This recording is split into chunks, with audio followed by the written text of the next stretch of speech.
ভারত পাকিস্তান ম্যাচে আমরা আবার দেখলাম বিরাট কোহলি সেই দুর্ধর্ষ পারফরম্যান্স, যেটা দেখার জন্য আমরা সব সময় অপেক্ষায় থাকি। সামনে পাকিস্তানকে পেলেই জ্বলে ওঠেন বিরাট কোহলি। আবার প্রমাণিত কোহলির সেরা খাদ্য পাকিস্তানি বোলিং। রবিবার দুবাইয়ের মাঠ আবার দেখলো তার ম্যাচ জেতানো ইনিংস। ভারতকে একাই জেতালেন বিরাট কোহলি। মুসলিম শাহকে কভারের উপর দিয়ে 4 মেরে দেশকে জেতানোর পর বুকে বারবার হাত ঠেকিয়ে বিশেষ একটি ভঙ্গি করতে দেখা গেল তাকে, যেন গ্যালারির দিকে তাকিয়ে বলতে চাইছে মে হু না।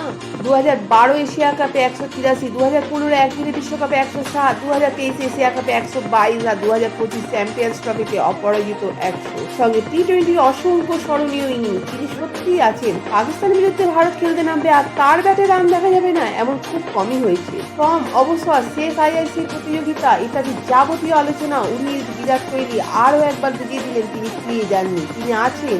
আর বিপক্ষের নাম পাকিস্তান হলে আরো বেশি করে আছেন। ভারত পাকিস্তানের এই ম্যাচে কোহলির পারফরমেন্স আপনার কেমন লেগেছে অবশ্যই কমেন্ট করে জানাবেন।